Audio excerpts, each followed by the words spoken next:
Assalamualaikum, salam sejahtera. Bertemu lagi sekali kita dalam siri Bual Bicara dengan yang berbahagia Datuk Haji Chuari Slamat, ya, yang merupakan Profesor Adjung di Institut Alam dan Tamadun Melayu UKM. Alhamdulillah, beliau telah pun dilantik bagi berkongsi ilmu, pengalaman dan panduan-panduan yang boleh dikongsi bersamalah dengan para pelajar, para sarjana, dan kita percaya pengalaman-pengalaman beliau itu terlalu mahal dalam bidang industri yang beliau ceburi dan tak dapat dikutip di universiti, tak dapat dijelmakan oleh profesor-profesor di universiti kerana kita tidak terlibat secara langsung, ya, di mana Datuk telah terlibat secara langsung on job training, mengutip pengalaman-pengalaman dan kemahiran yang sukar dan tak dapat dijual beli dengan begitu mudah. Jadi alhamdulillah kita menyambung perkisahan beliau, ya, dalam karier beliau, dan selepas daripada tamat sekolah di Setapak High School, Datuk telah pun mula merapatkan diri dengan RTM dengan lebih lanjut lagi. Jadi dalam masa yang sama juga mungkin ada konflik di antara mendapatkan pekerjaan tetap dengan RTM dan juga mungkin juga dengan karier lain yang mungkin Datuk ada mohon kerja di tempat lain juga. Jadi mungkin Datuk boleh kongsi bersama hal ini, tapi kita mulakan dengan perkongsian mengenai hubungan dengan RTM dulu. Jadi silakan Datuk. Ya. Jadi selepas saya menduduki MCE, saya digalakkan untuk sambung lagi belajar, dan saya nak cuba jugalah untuk minta di UiTM masa tu Jalan Osman, ya. Dalam pada itu saya juga ada memohon beberapa jawatan yang lain lah, sebab saya rasa saya tak boleh tunggu lama-lama dengan keadaan keluarga yang begitu memerlukan, ya. Saya anak lelaki yang sulung dan saya harus cepat cari kerja. Dalam pada itu, dalam diam-diam saya pun pergi belajar secara persendirian, ya. Saya masa tu tidak banyak kolej persendirian yang ada kat Coket tu, tak salah saya Arif Institute. Saya belajar di situ untuk menduduki HSC atau STPM. Jadi saya lepas MCE, bila ada beberapa jawatan kosong keluar, antaranya saya masih di RTM, dan saya dengar semua orang saya bercakap, tak lama lagi nak buka ni satu jawatan penerbit siaran, pembantu rancangan tingkatan 3, pembantu siaran tingkatan 3, PS3, ya, pembantu siaran tingkatan 3. Dia kata ada kekosongan ni, kalau siapa-siapa yang cepat-cepat nak minta ni. Bila jawatan tu ditawarkan dia, semua orang yang berkenaan memohon lah. Tapi saya dengar cuma ada satu kekosongan saja, ya. Jadi yang sedangkan yang ada di dalam radio tu sendiri ada berapa ramai orang lagi yang belum mendapat jawatan tetap, berminat untuk memang dah tahap dia lah untuk nak dapat jawatan tetap tu. Saya orang baru, kemudian orang dari luar pula tu kan, saya cuba je. Tapi akhirnya saya tak berjaya lah. Orang yang sepatutnya tu, yang dapat tu, ya, dia pun memegang jawatan tu. Saya tak putus asa. Saya tahu itu memang cuma satu jawatan, ya, yang kosong. Lepas tu keluar pula iklan kerani, ya, di pelbagai jabatan kerajaan lah. Satu lagi keluar lagi pengutip tol, ataupun sekarang panggil juru tol, tol yang kat lebar-lebar raya ni, ya. Jadi tapi dalam pada tu gaji dia tinggi sikit kerani lah. Kemudian keluar pula jadi jawatan juru hebat TV. Yang tol dengan kerani tu saya minta, tapi saya tak concentrate. Saya tak tahulah dia panggil temuda ke tidak. Lepas tu saya diam je. Lepas tu panggil juru hebat TV. Juru hebat TV saya memang berminat jugalah. Saya kata, ini jawatan yang bagus. Gaji gaji dia pun tinggi sikit daripada pembantu siaran tingkatan 3. Kemudian cuma jawatannya tidak tetap. Dia tidak tetap. Jadi saya cuba juga minta. Masa tu ramailah yang minta. Petugas-petugas daripada Jabatan Penerangan, saya termasuk yang dari radio, Allahyarham Jamal Kedil, ya. Juga beberapa orang lagi kawan-kawan yang berminat lah. Saya minta. Kemudian saya dipanggil untuk temuduga. Jadi dia tapi kali ni on camera, sebab dia untuk juruhebat TV. Tugas dia lebih kurang macam juruhebat radio jugalah, tetapi cuma bezanya dia on camera. Dan satu lagi, dia nak lihat keterampilan kita dan juga suara kita. Jadi kita make up lah sikit pergi kan. Make up sikit pergi. Kemudian saya dengar saya berjaya. Bila alhamdulillah lah, Jadi saya ada beberapa orang kawan dia kata, kau berjaya lah Johari, kau berjaya. Kata kau dapat jadi Hebat TV. Sekali bila nak keluar keputusan, satu orang kawan pula sudah bagi tahu, Johari alamak dia, kau ni itulah, sayang lah. Kenapa? Kau punya permohonan jadi Hebat TV tu patutnya kau dah dapat. Kau cuma kurang 1 hari je umur kau. Kalau ikut tawaran yang diberikan kan, mestilah berusia 21 tahun pada tarikh-tarikh yang berkenaan. Rupanya saya overlook yang itu, ya. Yang ni peraturan JPA lah. Ya, memang peraturan dan dalam peraturan yang diberikan dalam permohonan kita itu. Jadi bila keluar keputusan saya tak berjaya. Jadi satu orang kawan yang kerja kat situ bagi tahu, Johari, kau nasib tak baik lah. Kau memang dah dapat tahu ni, tapi itulah 1 hari tak cukup. Jawatan tu dapat kat orang lain yang datang dari segi suara, keterampilan, kemampuan, perwatakan tu dah cukup layak lah. Cuma tarikh saja tak cukup 1 hari. Itu kata panel lah. Tapi tak putus asa lah. Jadi saya tak putus asa. Saya kata itu bukan rezeki saya, insyaAllah. Lepas tu keluarlah jawatan penerbit rancangan pembantu siaran tingkatan 3 yang lebih ramai. Terbuka kan untuk berapa orang lah. Saya cuba tu, saya isi orang cepat-cepat, saya mohon, saya buat persediaan. Jadi alhamdulillah dipanggil untuk temuduga, tapi sebelum tu kita akan melalui beberapa ujian dulu. Pertama sekali ujian suara. Lulus ujian suara pergi ke ujian bertulis. Lepas ujian bertulis dia ada lagi ujian penyampaian, iaitu membaca berita, menjadi juruhebah, kemudian membuat ulasan dan berlakon. Berlakon. Dah lulus ni semua baru dipanggil untuk temuduga. Jadi waktu pergi temuduga tu saya bawa segala bahan-bahan yang ada kaitan dengan apa kerja yang saya buat selama ni. Iaitu bila saya berlakon, ada kontrak, ada ada dokumen, ada dokumen, ada skrip. Yes, ada skrip. Cuma yang tak ada, saya tak ada gambar dan juga recording. Itu saya tak boleh bawa lah. Dan pada itu satu lagi yang memperkuatkan yang menyokong permohonan saya itu ialah saya tak lupa 2 keping surat ni. Satunya daripada senior saya, ya, penerbit yang selalu mengambil saya berlakon di radio pendidikan tu, iaitu Tuan Haji Aziz Abbas. Dia buat satu surat sokongan yang antaranya saya ingat lagi kata-katanya, beliau telah mula melibatkan diri sebagai seorang penyiar di RTM sewaktu di bangku sekolah lagi. Masa umur 11 tahun lah. Dan antaranya beliau telah dia buat berlakon lah, itulah ini apa yang saya buat lah. Dan beliau menyokong supaya saya dapat jawatan tu, oleh kerana belum ada lagi seorang yang jadi penerbit di RTM ni yang bermula dari bangku sekolah lagi. Itu dia yang punya yang dia punya sokongan yang sangat kuat lah. Satu lagi, saya waktu saya buat part time di radio tu, ya, saya berlakon-berlakon lah, saya buat macam-macam tu, saya ternampak di auditorium Piramli, Allahyarham Tan Sri SM Salim, dia buat rakaman rancangan terbitan dia, iaitu Cubalah.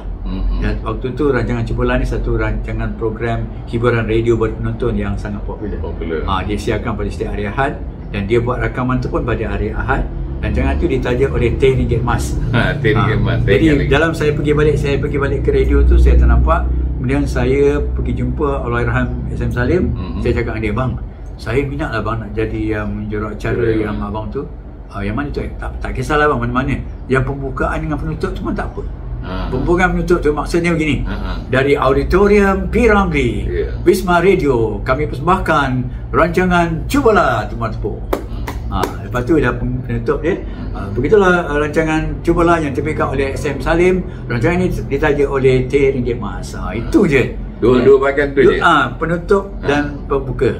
Closing and opening. Jadi juruacara untuk itu saja sudah memberi satu kekuatan. Memberi kekuatan pada ini untuk interview kan? Yes, sebabnya itu adalah satu pengalaman.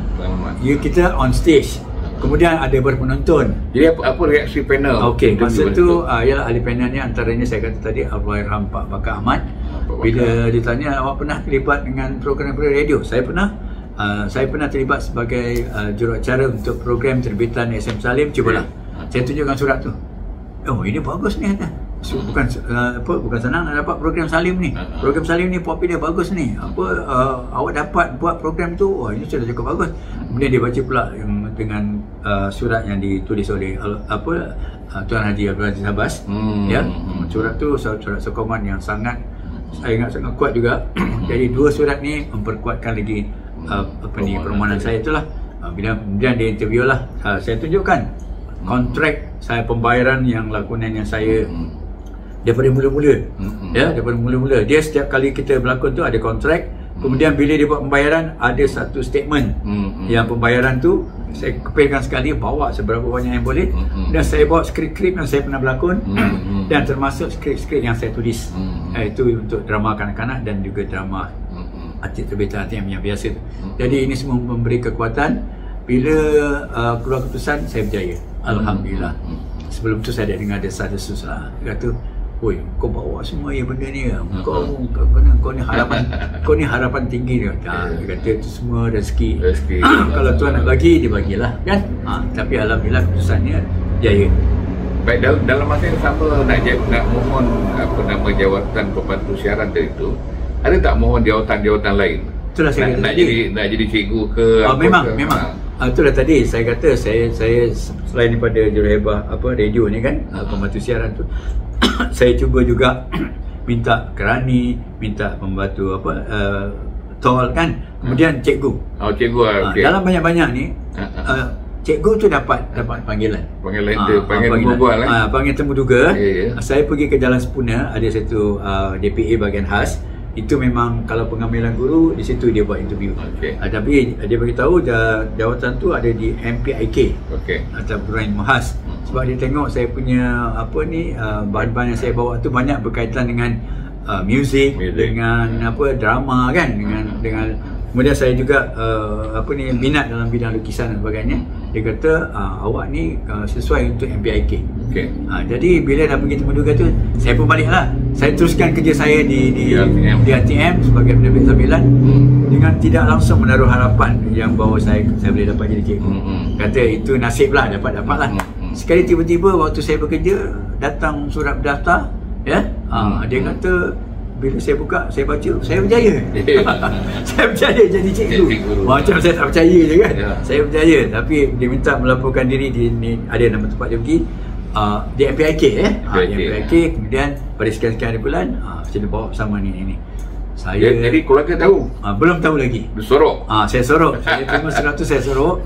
Sebab di radio saya dengar, tak lama lagi akan buka tawaran untuk jawatan pembantu siaran tingkatan 3 ni secara besar-besaran. Lagi dia kena pakai ramai orang ni. Memang jiwa saya jiwa radio, jiwa sebagai broadcaster. Apa pun jawatan bagi tu saya anggap sebagai percubaan ni. Jadi saya sorokkan surat tu. Tapi entah macam mana, di jiran sudah nampak postman datang bawa surat berdaftar. Dia jadi surat tu nama saya. Lepas tu bila kakak saya tanya, kenapa tak ambil jawatan tu? Dia cakap tak lama lagi ada terbuka tawaran jawatan untuk pembantu siaran ni sebagai juruhebah radio. Kau dah ada peluang depan mata, rezeki dah ada ni, kenapa kau tolak? Jadi cikgu tu bukan senang nak dapatnya. Ini satu peluang yang baik. Macam-macam lah. Semua ahli keluarga marah saya lah, tapi saya diam je. Saya yakin bahawa selepas ni ada lagi peluang untuk saya nak mendapatkan tempat di radio. Jadi dalam pada kemarahan keluarga tu, bila saya teruskan juga kerja saya di radio, bila ada yang terbuka tawaran untuk pembantu siaran Tingkatan 3, cuba saya minta. Dan pada masa yang sama saya buat persiapan lah. Saya buat persiapan. Bila datang surat kata, saya berjaya dan saya diminta hadiri temu duga dulu. Sebelum tu adalah saya peringkat-peringkat yang ujian-ujian yang saya kena lalui. Itulah ujian suara. Betul, dah buat ujian suara, lulus pergi ke ujian menulis. Ujian menulis tu skrip bahan yang kita buat. Dokumen. Yes, dokumen, rencana lah apalah. Kemudian pergi kepada ujian yang ke tahap yang kedua sebagai pengulas, pembaca berita. Lagi berlakon. Berlakon pada ya, berlakon. Ni ujian untuk dapatkan jawatan tu. Ya, berlakon tu beberapa watak. Jadi bila dah lulus tu semua, baru pergi ke bahagian terakhir iaitu Temuduga. Temuduga tu yang saya bawa surat-surat tu. Alhamdulillah berjaya. Bila dah berjaya, saya mula-mula ditempatkan di nama dia tak cakap nama stesen, bahagian persembahan. Dalam bahagian persembahan tu ada stesen untuk bahasa Melayu, bahasa Inggeris, bahasa Cina, bahasa India. Jadi di bahagian persembahan tu sekarang ni yang jadi National FM tu. Itulah dulunya dipanggil bahagian persembahan. Jadi dalam pada itu saya telah diminta untuk pergi ke tugas di Pahang, Kuantan Pahang, ATM Kuantan. Jadi saya pergi jumpa pengarah masa tu, Tuan Haji Bakar tu, Allahyarham Haji Bakar. Dia cakap lah, sebenarnya saya ni perlu duduk sini dulu, saya nak belajar lagi, banyak saya nak belajar. Yang keduanya, ibu saya pun dah tua, sakit, tak sihat. Saya anak lelaki yang tua, saya kena jaga mak saya dulu lah. Saya kalau ada keizinan, saya kata saya minta lah, saya dipertimbangkan untuk duduk KL dulu. Nanti bila saya dah establish, kalau nak tukarkan, insyaAllah saya boleh pergi. Tapi Alhamdulillah, permohonan saya tu diterima, saya ditempatkan di Kuala Lumpur. Jadi saya duduklah di bahagian persembahan tu, iaitu yang jadi National FM tu, di situlah ya.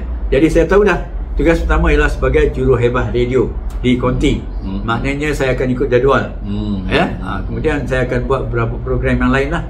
Jadi yang pertama sekali, juruhebah radio. Kita bukan hanya datang dengan tangan kosong bawa piring hitam terus main kayak gitu je. Kita dikendaki menyediakan playlist senarai lagu. Yang kedua, skrip hebahan. Jadi mesti hantar ke Konti melalui bahagian yang dinamakan skrip traffic. Dia akan ambil kita punya skrip tu, dia masuk dalam file. Piring hitam kita dihantar ke studio. Bila kita pergi datang bertugas, kita hanya present saja. Jadi itu memerlukan satu persiapan lah. Jadi saya ikut peraturan tu, dan pada masa permulaan tu saya tak dapat peluang untuk jadi juruhebah yang siang-siang ni. Tugas saya bermula selalu pukul 6 petang sampailah ke malam. Kalau ada siaran tu 24 jam, saya kena lagi tengah malam. Jadi rutin saya macam itulah. Tapi apa pun, saya cuba ikut sebaik-baiknya peraturan-peraturan yang diberikan. Selain daripada juruhebah radio, dia memerlukan skrip dan juga playlist. Saya juga minta untuk buat rancangan yang berbentuk penerbitan, iaitu rancangan permintaan. Dia tidak secara live, dia kena buat recording dulu. Jadi saya pergi buat skrip dulu, kumpulkan kad-kad permintaan yang dikirim oleh pendengar tu. Postcard postcard. Zaman dulu tu postcard scraping. Ya, banyak. Kemudian kita kena asing-asingkan postcard tu. Kalau satu dari Kelantan, kemudian satu dari Johor, satu dari Negeri Sembilan, dia tak boleh negeri yang sama je. Kemudian lepas lagu kedua, ketiga, repeat balik. Sampailah tamat rancangan tu setengah jam. Banyak juga tugas tu nak baca postcard tu kan. Kemudian bila dah siap tu, compile lagi, pergi studio rakam. Lepas rakam, barulah hantar rakaman tu untuk siaran. Itu dalam seminggu. Saya pernah satu masa saya terbitkan 11 rancangan. Selain daripada yang live, Konti yang sebagai juruhebah tu, yang 11 rancangan tu berakam. Dan 11 rancangan tu semuanya ada skrip. Yes. Tak boleh tak ada skrip, itu adalah syarat. Kita sebagai seorang penerbit, kalau nak curi-curi boleh lah. Tapi kalau nak rancangan tu nak cantik, jadi banyak masa perlu diberikan untuk berfikir dan menulis skrip. Satu fikir skrip, dia persediaan kumpul kad ke apa. Yang keduanya nak dengar lagu. Dengar lagu juga. Lagu tu tak boleh main gitu je. Kena dengar lagu, kesesuaian lagu, kemudian lagu tu rosak ke tidak. Lepas tu baru boleh pergi buat rakaman. Jadi beberapa tahun saya bertugas sebagai itulah. Sehinggalah selain daripada itu, kita juga diminta buat kerja luar. Ya, maknanya kerja di luar studio. Bila ada peristiwa ke acara besar berlaku, kita kena pergi keluar buat liputan, temu ramah, ataupun bila dah establish tu, kita kena buat laporan daripada lokasi.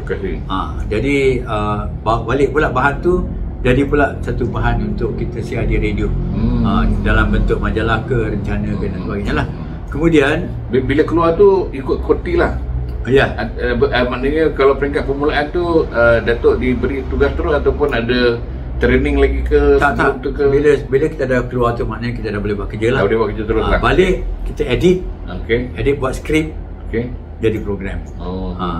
Jadi a complete program. Itu program mingguan lah. Kemudian pada masa yang sama, acara-acara besar ni memerlukan MC. MC kebanyakannya dari ATM. Dan MC ni bukan boleh sebarangan pergi je. Biasanya dia ada MC yang lebih apa, yang telah banyak pengalaman, senior, profesional. Saya ikut macam si Tahu Majid, Zulkarnain Hassan, ya. Apa ni, Wan Cik Daud, ramai lagi lah. Jadi kita pergi double banking. Maknanya waktu dia jadi MC, kita duduk di belakang, kita observe dia pegang skrip, dia bagi satu skrip kat kita observe macam mana dia present. Macam mana dia present himself depan khalayak, apa, di mana, di parlimen ke, di istana ke, ya, mereka ke. Kemudian yang kedua ni dia punya lontaran suara, nada. Yes, lontaran suara dia. Yang ketiga kita punya intonasi, kemudian keterampilan lah. Jadi ini semua perlukan latihan lah. Saya ikut 6 bulan. Lepas 6 bulan, 6 bulan dia apa, yang sifu saya ni bagi tahu dengan pihak pengurusan, sorry dah boleh buat lah. Kita bagi yang ringan-ringan. Jadi yang the next step tu saya ikut dia. Bila dia buat announcement hebahan semua, bila part yang ringan-ringan tu, majlis merakamkan ucapan terima kasih kepada yang berbahagia Datuk Paduka Profesor Sufian Husin. Itu saya buat. Dan berikutnya kita jemput pula ni. Itu MC lah tu. Yes, itu MC. yang ringan-ringan, MC ringan tapi yang rasmi dan ada protokol. Bila dah 2-3 kali buat, dia kata okey, dia recommend lagi, barulah kita boleh buat sendiri. Biasanya program yang mudah-mudah, majlis yang mudah-mudah. Kemudian bila dah pergi ke tahap yang berikutnya lebih tinggi lagi, pergi yang berprotokol, istana ataupun parlimen, ataupun program yang dihadiri oleh Yang Amat Berhormat Perdana Menteri. Yang ini bukan sifu kita yang recommend. Bila kita buat rehearsal atau bila kita buat pendedahan tu, ya, latihan tu, pihak bahagian istiadat juga memperhatikan. Bila dia kata okey, pihak TM kata dia nak hantar keluar selamat, pihak protokol kata okey, boleh, saya dah dengar dia buat boleh. Sehinggalah kita boleh buat yang keseluruhannya. Jadi proses tu bukan kata kita terus ke depan dia menampilkan diri, tidak. Dia melalui banyak pendedahan dan juga latihan. Jadi pembantu siaran tadi ialah untuk Radio Nasional. Ya, Radio Nasional. Kemudian ada peralihan daripada Radio Nasional ke Radio yang Muzik lain, atau Radio Rima. Muzik dulu. Boleh cerita sikit macam mana pengalaman di Muzik? Bila saya dah duduk di Radio Nasional ni, dulu bahagian persembahan, saya naik satu tahap lagi, saya jadi penyelia. Penyelia tahap 2 lah. Jadi saya tidak lagi pergi ke konti jadi juruhebat, tapi saya menyelia siaran. Maknanya saya menyediakan penjadualan, giliran siapa untuk bertugas di konti studio tu, ini rancangan ni siapa nak terbitkan, contents dia, kemudian apa ni, hubungan kita dengan pihak luar dan sebagainya lah. Jadi ini agak tugas yang agak mencabar sikit daripada yang tu. Yang paling mencabar ni ialah nak jaga orang. Jaga pendengar. Ya, bukan pendengar di rumah. Jaga orang maknanya petugas lah. Yes. Sebab penjadualan tu dia bergantung kepada tahap kemampuan masing-masing. DJ ni sesuai pukul berapa, DJ ni sesuai pukul berapa. Macam kita mula-mula masuk lah, dia letak kita pukul 6 petang. Jadi kemudian kita dengar pula presentation dia, okey ke tak okey. Kalau okey, dia dah boleh buat yang pagi. Maknanya pagi dia bukan present dia boleh interview, dia boleh bagi ulasan dan sebagainya. Kalau yang tahap-tahap yang lain tu, dia boleh buat dia waktu-waktu yang biasa tu just a presentation je lah, tanpa ada interview dan sebagainya. Jadi nak cari orang nak isi jadual ni pun bukan senang. Kadang-kadang ada je yang tak kena, ada je yang minta tukar itu tukar ini kan. Yang paling mencabar, pada hari yang berkenaan dia bertugas, katalah dia bertugas 6 hingga 9 pagi, tengah-tengah malam dia telefon, bang, saya tak boleh buat konti saya pagi esok. Kenapa pula? Saya tengah rumah saya tengah banjir ni, saya tengah duduk dalam air ni. Kata dah pukul 12 malam, nak cari siapa nak ganti dia. Bukan semua orang ada telefon masa tu, house phone, bukan handphone. Kalau saya call pun mesti dia orang tak ada, tak angkat, ataupun besok saya nak tugalan nak pergi hantar anak saya lah. Akhirnya siapa yang buat? Saya sendiri kena pergi ganti. Sebab saya ada pengalaman tu kan. Jadi dia orang gunakan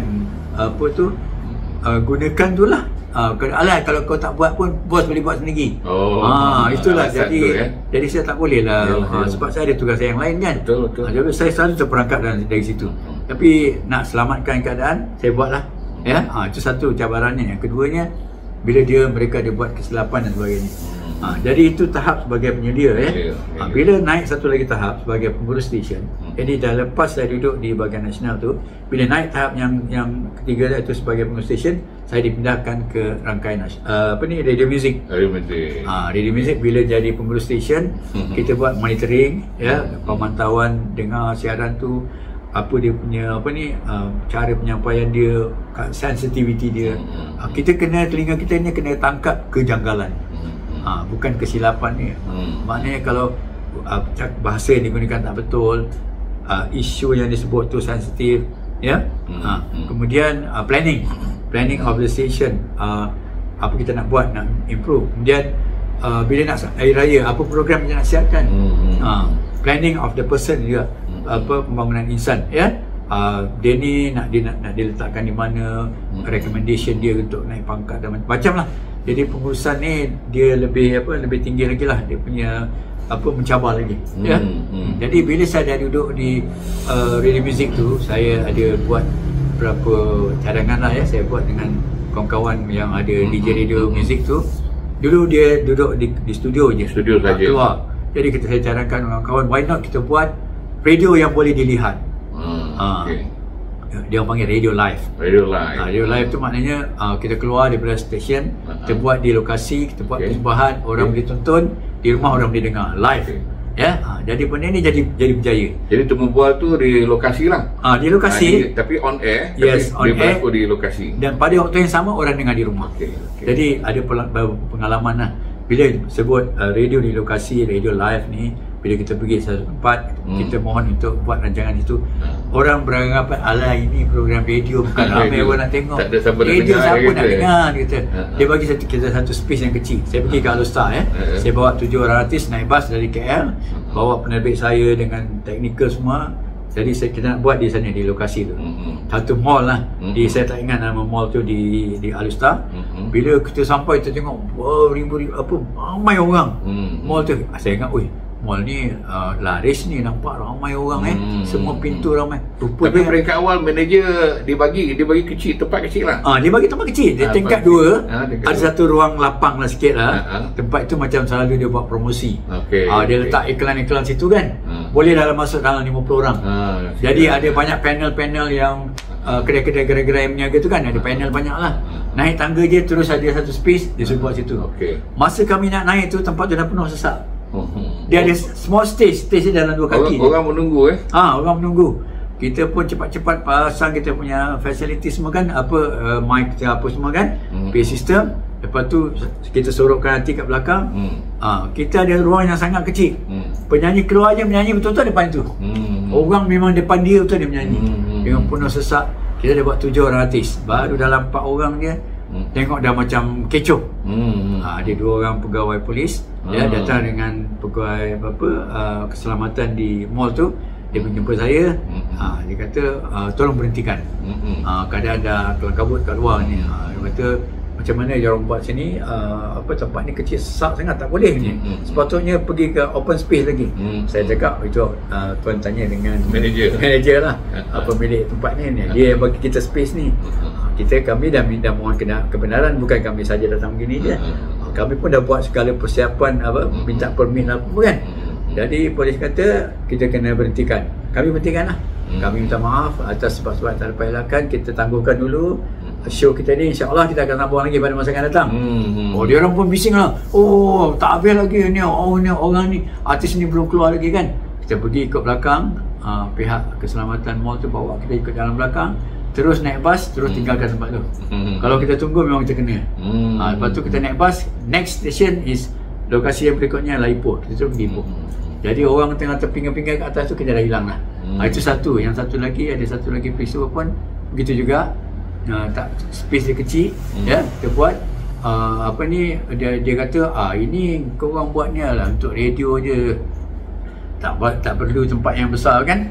Jadi pun berlaku lebih kurang kejadian yang sama, dan kami terpaksa hentikan persembahan tu, kemudian tinggalkan tempat tu.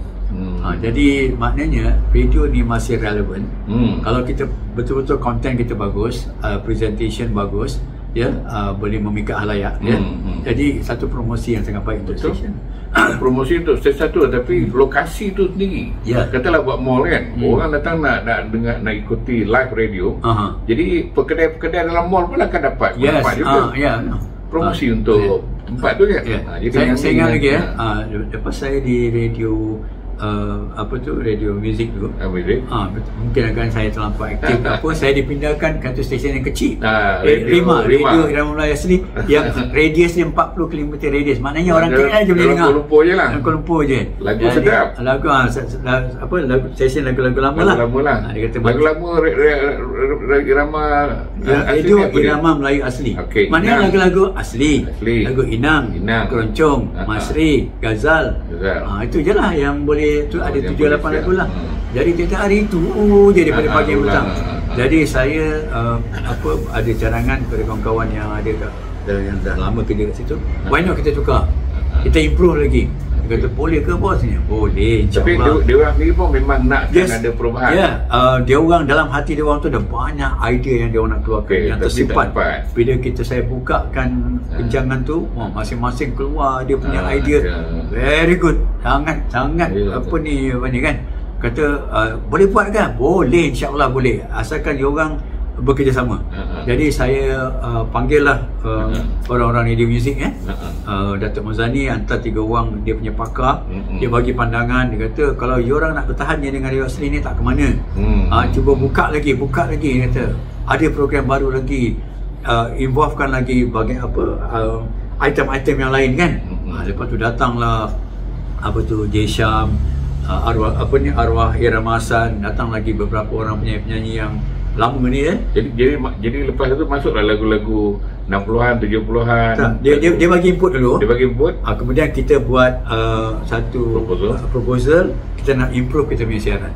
Maknanya bukan lagi Irama Melayu Asli, tapi ada elemen-elemen yang lain. Maknanya ada nostalgia, lagu-lagu dari filem yang lama-lama film hitam. Kemudian ada lagu-lagu 60-an, ada filem macam-macam lah. Ada interview dengan artis. Pihak pengurusan mula-mula macam berat jugalah. Kita you kena ingat radio Irama Melayu Asli. No, kita bukan nak hancurkan, kita nak improve lagi. Lebih ramai lagi orang boleh dengar, lebih ramai lagi orang akan ni daripada kita dua asli je gitu. Mula-mula adalah sikit bantahan-bantahan. Ada satu orang datang, dia kata jangan pandai-pandai nak tukar, ini lagu ni Irama Melayu Asli je. Tapi saya dengan sokongan daripada pihak ni, masuk pihak VIP semua, saya teruskan. Jadi itu ada segmen nostalgia, malas segar, hati ke hati, semuanya every segmen tu ada lagu-lagu dia yang tersendiri. Dan kita dah buka dah, bukan lagi lagu asli. Lagu asli tetap ada. Segmen dia memang tak usik. Maknanya tiap-tiap hari kau nak dengar lagu asli, ini lagu asli. Tapi dalam pada tu ada 60-an. Dia punya sambutan memang hebat. Jadi bila radio rebranding, RTM rebranding, semua stesen kan, Rima ni kecil je. Radio Irama Melayu Asli, Rima. Jadi bila nak tukarkan rebranding, dia jadi Classic FM. Cadangan daripada pihak pengurusan Classic FM. Jadi dia kata stesen yang lain yang besar ni, yang national station, national lah, Radio India Minal FM lah, itu Cina IFM lah, English Strike FM lah. Dia buat besar-besaran dekat Menara KL, dia lancarkan kat situ. Tapi Rima tidak dipanggil. Dia kata pandai-pandai lah buat sendiri. Rebranding, carilah modal, buat sendiri. Jadi rebranding, jadi Rima jadi Classic FM. Jadi saya pun cubalah tanya-tanya sana sini kan. Kita nak buat rebranding ni, tahulah kita stesen kecil. Siaran pun cuma 24 keliling Kuala Lumpur je. Jadi saya panggil kumpulan artis ni, saya panggil kita punya fan club, kelab pendengar radio klasik, Rima. Kemudian saya panggil bahagian muzik, saya panggil bahagian teknikal. Kat mana yang kita boleh buat yang tidak melibatkan pelanjangan yang besar, tapi ada ramai penonton. Tapi saya dapat satu tawaran Persatuan Penjaja-Penjaja Ampang Jaya. Kebetulan dia pilih tempat tu dekat kompleks yang telah diresmikan oleh Datuk Abdullah Ahmad Badawi, PM masa tu, kompleks Muhibah. Jadi saya cari persatuan menjaja situ, persatuan menjaja yang menjaga situ, dia punya pengurusi kata, oh welcome. Kemudian saya dapat juga kerjasama daripada MPAJ. MPAJ kata you pakai free. Pakai free, tak apa, kita bagi you stage, you buatlah ni. Dia hantar dia punya YDP datang dengan kita punya timbalan menteri, ya. Jadi kita atur kat situ, hanya kita je, kaki tangan kita je yang terlibat mengendalikan tu. Tak ada melibatkan VIP yang lain lah, tanpa satu sen bermodal. Jadi persatuan menjaja kata tak apa, kita support you, nanti VIP punya refreshment semua kita orang sediakan. Makan tengah hari tu kita orang dah pakat-pakat, tak apalah, kita bayar sendiri, kita makan sendiri. Pun ada sponsor. Dia kata tak apa cik, kita support you, dia kata. So kali petang tu nak start pukul 2 lebih, punyalah ramai orang keliling tau. Dia satu macam bangunan terbuka kan, macam dewan terbuka je lah, kemah terbuka besar. Lepas tu ada stage, dia kata stage kita dalam 2 kaki 3 kaki je, keluasan dia dalam 10 kaki, lebar dalam 6 kaki. Jadi di situlah penyanyi naik, dia akan menyanyi. Kita buatlah banner sana sini, kita buat promosi di radio hari-hari. Alhamdulillah, yang kita buat tu besok keluar dalam Putusan Malaysia 2 muka. 2 muka berwarna. Siap bagi tahu yang kita ni dirasmikan oleh Yang Berhormat Timbalan Menteri kita, turut sama YDP ni lah ini. Yang buat ramai-ramai yang kat Menara KL tu dapat caption kecil je. Tapi yang kita buat sana tu, sambutannya cukup besarnya. Alhamdulillah. 2 halaman tulisan tu. Bahagian tengah tu. Alhamdulillah, dia kata. Alhamdulillah, kata. Berjaya juga walaupun tanpa satu sen modal. Jadi masa tu dah dikenali sebagai RIMA Malaysia Classic. Tak, lepas tu dia jadi Classic FM. Classic FM. Di situlah dilancarkan jadi Classic FM. Masa lancar tu Classic FM lah. Gimmick dia senang je. Satu orang sudah sumbangkan satu peti lagu lama, gramophone tu kan, yang pakai bateri punya. Cari satu lagu. Bila Timbalan Menteri kata, dengan ini saya rasmikan Radio Irama Melayu Asli sebagai Classic FM, pun dia main lagu. Main pakai tu. Itu je gimmick dia. Itu klasik. Tapi ada 10 ke 11 orang penyanyi, masuk Jeffrey Dean, Irama Hasan, penyanyi Rohana Jalil, Hapus, semua ada lah masa tu. Jadi Alhamdulillah dia jadi satu yang besar. Jadi saya lihat tadi radio muzik tu cukup berjaya lah. Ya, meletup kan, sampai ada orang mungkin tak apa suka kan. Lalu mungkin agaknya Datuk telah dihantar ke satu tempat yang terpencil kononnya, RIMA, ya, Radio Irama Melayu Asli, yang kecil, radio yang 40, tapi disebabkan kesungguhan wawasan Datuk ni cukup luas. Maknanya mahu meningkatkan kualiti, ya, menambah khidmat apa yang boleh ditawarkan oleh RIMA, maka jadilah satu yang besar, ya. Dan bukan saja dalam 40 km dia dah jadi seluruh Malaysia, ya. Ya, mula-mula bila kita dah berjaya ubah sikit dia punya format tu, dia punya item tu kita tambah lagi. Jadi ada cadangan supaya siaran kita yang malam tu, Malas Segar tu, lagu lama tu disiarkan secara nasional, nationwide lah. Jadi ditumpangkan ke rangkaian nasional. Maknanya bila malam tu, maknanya siaran radio RIMA tu boleh didengar di seluruh negara. Hanya untuk 2 jam. 2 jam menumpang frekuensi radio nasional FM. Jadi itu pun ramailah yang tak suka juga. Yalah. Mengacau orang punya station, kan. Kemudian bila ada cadangan daripada pihak pengurusan tertinggi mengatakan why not kita siarkan terus ke seluruh negara.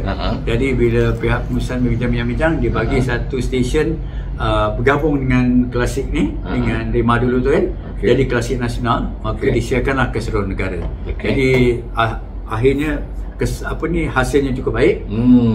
Pendengar pun meningkat. Jadi stesen itu boleh didengari di seluruh negara. Kekal sampai sekarang, ya. Tetapi Klasik masih kekal, tetapi nasional pindah sendiri. Dia pindah balik ke stesen dia sendiri. Maknanya dia tidak lagi bergabung dengan Klasik nasional. Jadi sekarang ni dikenali sebagai Radio Klasik. Jadi Klasik ni itulah Irama Melayu Asli, lagu-lagu lama dari Piring Hitam, dari Piring Hitam, dari filem-filem. Yes. Masuklah lagu-lagu antarabangsa yang ada, lagu-lagu lama. Jadi dia punya apa tu content dia, kandungan dia tu memang bukan semua stesen ada lah. Yalah. Bukan nak cari lagu lama ni adalah identiti sesuatu bangsa kan. Jadi bila dengar stesen ni orang tahu ini Melayu, ini Malaysia. Jadi yang satu lagi tu, bila kita dengar lagu lama ni, dia bagi satu macam imbauan terapi. Terapi. Bagi orang lama-lama dia bagi saya kan, saya selalu cakap dengan anak-anak, kalau awak dengar lagu ni kan, kalau saya sendirilah dengar lagu ni, saya ingat lagi mak saya. Saya ingat bapak saya ingat kampung saya. Saya ingat masa saya belajar dulu macam mana. Bukanlah kita nak korek balik apa ni, tapi itu milik kita lah. Kita lalui zaman tu, dan dia akan bagi banyak kesedaran. Dia menggamit memori, menggamit rasa, mengingat kisah-kisah Islam. Khusus sekali keluarga kita lah. Kisah hidup kita yang kita lalui zaman senang dan susah dulu kan. Itu akan mengakrabkan lagi kita punya talian. Bila ada setengah kan, tak suka lah ni, tak suka tak apa. Bila awak dengar siaran tu, awak ingat tak bapa awak? Awak ingat tak mak awak? Awak ingat tak nenek awak? Kan? Itu juga bila saya masih bertugas di situ Televisi Nasional tu, stesen tu, macam saya katakan, tugas seorang pengurus, manager, dia bukan hanya menguruskan stesen, dia harus memantau juga. 24 jam dia kena dengar. Jadi radio saya tak boleh tukar radio lain. Siapa naik kereta saya, jangan pandai-pandai nak tukar, kecuali kalau saya tak ada lah. Dia lepas pada radio klasik tu, ada berpindah pada stesen lain lagi lepas? Tidak, saya di klasik sampai saya besar. Sampai besar. Tapi saya sempat lah, kita organise pertandingan bintang klasik, mula-mula peringkat nasional. Kita pergi seluruh negara, Sabah, Sarawak semua. Kemudian dibuat di PWTC. Yang keduanya kita buat peringkat Nusantara, melibatkan Singapura, Indonesia, Brunei, Singapura, Brunei. 4 negara. Kita bawa ke sini, kita bawa buat pertandingan. Tapi kita dapat buat bersekali je. Belanja besar lah kan. Tapi yang peringkat kebangsaan tu kita teruskan lagi. Berapa lama Datuk di radio klasik? Daripada Rema hingga ke klasik nasional lebih kurang 8 ke 9 tahun. Lepas tu saya bersara lah. Yang masa muzik tu? Sebelum tu lagi. Muzik itu saya lagi lama? Itu dalam 3-4 tahun. Sebelum tu yang lama di nasional. Nasional berapa tahun? Nasional dekat 20 tahun lebih. Lama tu. Lepas tu pengalaman nasional tu lah yang saya bawa pergi ke 3 tempat ni. Radio muzik. Kemudian saya pergi ke klasik. Sebenarnya bila pergi ke klasik, saya tak buat sesuatu yang macam saya lupakan yang lama tau. Saya balikkan balik bahagian Melayu di Federal House. Maknanya masa mula-mula saya bertugas tu. Maknanya bahagian Melayu tu, lagu dia betul-betul Melayu, kemudian dia ada drama sikit, dia ada agama sikit, dia ada apa sikit kan. Itu semua, cumanya orang sekarang tak nak dengar yang cakap-cakap ni panjang-panjang. Contohnya kalau dulu ada ceramah sampai setengah jam, sekarang tak nak. 10 minit, 15 minit cukup. Dia kapsulkan, maknanya dipendekkan. Kalau drama pun at certain time, maknanya hari Minggu ataupun drama khas sempena hari Maulidur Rasul, khas-khas saja. Kemudian kalau ada peristiwa-peristiwa penting, kita maklumkannya. Jadi kita ubah format dia aja. Tapi banyak orang cakap, saya nak tenggelamkan balik apa yang kita dah pernah buat. Saya punya konsep, saya bawa balik bahagian Melayu Radio Malaysia Kuala Lumpur tu, saya jadikan dia dalam klasik nasional. Jadi nak jadikan dia lebih meriah, banyak kita buat yang program di lokasi lah. Bawa hati-hati 60-an. Itu dia cukup baik lah. Dia revival kan, menghidupkan kembali. Ini idea ni saya dapat waktu saya pergi berkursus di Jepun. Ada JICA punya Asian Promotion Program. Bila kita pergi ke NSK, dia kata kita ada satu program yang namakan dia panggil Listeners Club. Listeners Club jadi apa dia buat? Dia pergi ke satu kawasan dia, lokasi, katalah dia pergi ke Kyoto. Dia bagi tahu orang Kyoto sekarang ni NSK Kyoto ada di kedai ni, siapa nak pergi jumpa dengan DJ ada kat sini. Kemudian dia ada buat program beramah dengan pendengar lah apalah kan. Jadi dari situ saya dapat idea tu. Kita pun pernah buat dulu, tapi tak menyeluruh lah. Tapi saya bawa idea tu, fan club tu pergi ke sini, kita jadikan radio di lokasi. Ada satu yang menarik dalam semua ni, yang menjadi nadi kepada penggerak semua ni, iaitulah skrip. Maknanya tak ada skrip, tak boleh siar. Okey, sekarang ni macam mana kita nak pantau apa yang dicakapkan oleh seorang driver? DJ. Okey, DJ katalah kerja penyelia. penyelia dia ada tugas-tugas yang lain. Pengurusan lah, dia nak sign dia nak pergi meeting lah, dia nak pergi mentadbir lah, dia nak pergi sign kontrak lah, apalah kan. Dia ada hanya berapa jam je dekat pejabat tu nak dengar radio. Kalau tidak pun masa dia driving. Kalau kat rumah pun dia takkan tak tidur. Jadi apa cara kita nak kontrol percakapan, perbualan hebahan oleh DJ? Skrip. Dan ini bukan kita pandai-pandai. Sistem ni telah digunakan oleh BBC, American Broadcasting Center, NHK national wide global, dia mesti ada skrip.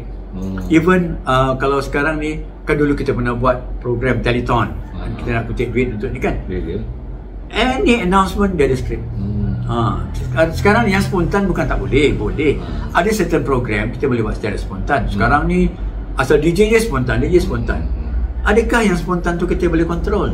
Dan orang yang buat spontan tu, adakah dia benar-benar well prepared? Kalau dia well prepared, memang less mistake. Mistake ada lah sana sini, tapi tak teruk sangat. Kalau dia hanya datang dengan tangan kosong, lagu tak pilih, dah duduk kat studio baru nak pilih lagu, kemudian baru nak cakap apa topik aku nak cakap hari ni, tetamu datang tak tahu apa nak tanya, apa dia punya kesan? Akhirnya apa hasil yang kita nak present to kita punya audience. Sebab itulah skrip tu sangat penting. Dia bukan apa, kita bukan nak back macam nak balik macam dulu, tidak. Pada skrip tu pada masa sekarang adalah satu guide. Betul. Apa yang dia nak cakap berdasarkan apa yang kita dah plan. Betul. Macam kita hari ni buat sembang-sembang ni pun, kita punya points kan. Dari situ baru kita boleh kembangkan idea. Skrip pada masa ini sekarang bukan maknanya macam saya dulu buat full skrip. Saya simpan lagi saya punya skrip.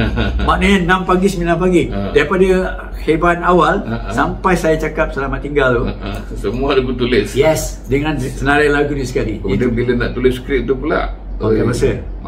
Sebab nak cari idea. Kemudian tidak mesti bertempat. Yes. Tak semestinya dalam office. Dalam kereta, di rumah. Jadi dari situ tempat orang kahwin. Dari situ barulah idea tu berkembang. Kita tak dengar lagi orang tu cakap dan berikutnya. Sebab dia ada variasi. Dari segi hebahan dia. Good idea yang keluar kan.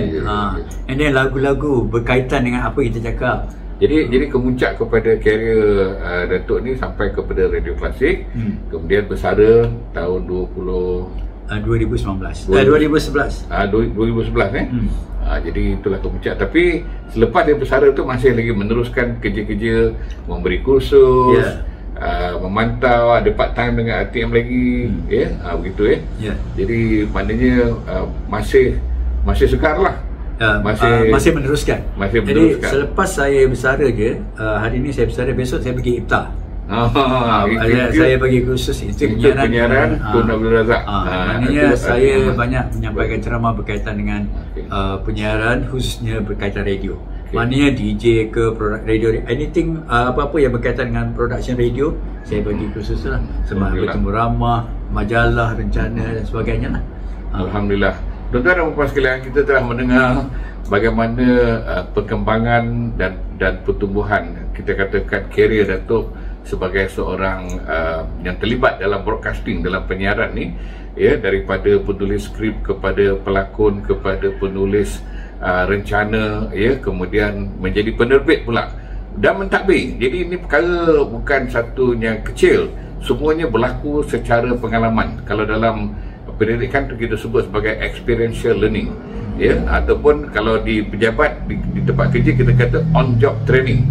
Hanya melalui on job training, experiential learning inilah kita dapat kutip ilmu baru, pengalaman baru di lapangan yang tak ada di universiti. Kalau orang belajar di universiti ni, dia belajar hal-hal berkaitan dengan teori berdasarkan pada buku, tak ada pengalaman. Dia tak ada deria, 5 deria tu, hanya mungkin deria tu dia lihat, dia dengar, tapi bertungkus lumus di peringkat lapangan ini lebih menjiwai kerja itu. Dan kalau kita dengar tadi apa Datuk siarkan yang sebut tadi, kita dengar bahawa kerja dalam bidang ini memerlukan keprihatinan yang cukup tinggi, sensitiviti cukup tinggi, dan masa serta tenaga, dedikasi. Itu perkataan dedikasi itu cukup penting, komitmen tinggi. biarpun kita ada urusan rutin kehidupan harian bersama keluarga, bersama rakan-rakan, tetapi dalam jiwa, dalam mental masih teringat bahawa di sana ada tugas penting. Skrip adalah nadi kepada gerakan broadcasting. Tanpa skrip, kita susah nak kawal apa yang disampaikan dan mungkin siaran itu menjadi compang-camping. Jadi alhamdulillah kita ada permata yang terus digilap dan menggilap diri juga, meningkatkan ilmu dari masa ke semasa, kemahiran dari masa dan kualiti dari masa ke masa. Inilah konsep Kaizen. Konsep Kaizen yang dibawa oleh Jepun, iaitulah pembaharuan atau pembaikan berterusan, ya. Jadi dapat 5 pun kita boleh kembang jadi lebih besar dan sampai ke peringkat nasional. Alhamdulillah, mudah-mudahan dengan temu bual ini kita telah mendengar inspirasi, ya, dan juga memberi motivasi kepada kita untuk terus meningkatkan kualiti dalam kehidupan kita, khusus di tempat kerja kita lah, selain daripada kualiti dalam kehidupan kita masing-masing. InsyaAllah, jangan lupa kita akan bersambung dengan siri yang ketiga. Jangan lupa klik like, klik subscribe dan klik share dengan rakan-rakan, dan kita akan bersama sekali lagi dengan Datuk Haji Chuari Selamat bercakap tentang pantun. Nama Chuari Selamat sinonim dengan rancangan berbalas pantun. Tahun 70-an, 80-an hinggalah beliau menjadi penyumbang utama kepada koleksi 1 juta pantun, iaitu projek di Institut Alam dan Budaya Melayu. InsyaAllah jumpa pada masa akan datang. Sekian, Assalamualaikum warahmatullahi wabarakatuh dan salam sejahtera.